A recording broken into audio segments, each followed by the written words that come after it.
Die Touristiker der Oberlausitz haben im Jahr 2011 ein Rekordergebnis eingefahren bezüglich der Ankünfte. Mehr als 4,5% plus gegenüber dem bisherigen Rekordjahr 2009.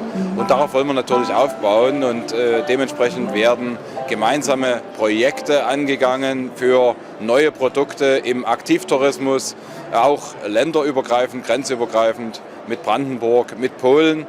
Und dementsprechend sind noch eine Menge von Marktauftritten jetzt ganz aktiv in diesem Jahr. Wir waren bereits in Tschechien, in Polen, wir waren in den Niederlanden, wir waren in vielen deutschen Städten. Und aktuell läuft auf der ITB natürlich ein ganz besonderer Auftritt, weil bisher gab es das nicht, dass die Oberlausitz hier eine Mittelfläche bespielen kann und darf. Und wir sind dabei, natürlich verschiedene Sachen zu präsentieren. Die Landesgartenschau ist ein Jahreshöhepunkt. Aber es gibt sehr, sehr viele weitere kulturelle Jahreshöhepunkte. Das 87. Bachfest im September in der Europastadt Görlitz-Gorzelec, auch die Fragen im Genussfestival und Sommertheater, vieles andere mehr. Diese Dinge finden hier als Reiseanlass ganz viel Interesse bei den Reiseveranstaltern.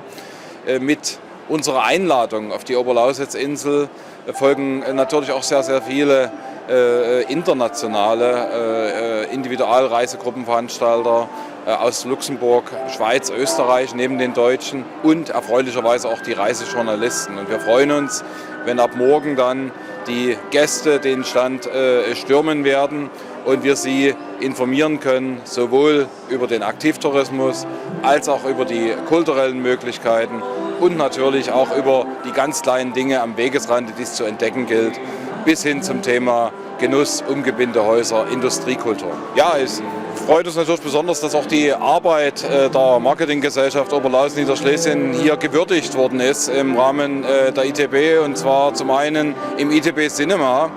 Im Wettbewerb Das Goldene Stadttor ist der Imagefilm der Marketinggesellschaft mit dem zweiten Preis ausgezeichnet worden. Unter sehr viel internationaler Konkurrenz sind wir sehr stolz drauf. Und zum anderen eine schöne Sache aus dem Tourismusbarometer. Dort ist festgestellt worden, dass wir die drittmeisten Twitter-Follower haben unter allen ostdeutschen Reiseregionen. Und wir wollen natürlich auch auf diesen Social Media, Facebook, Twitter weiter ansetzen und darüber auch viele junge Leute in die Region locken.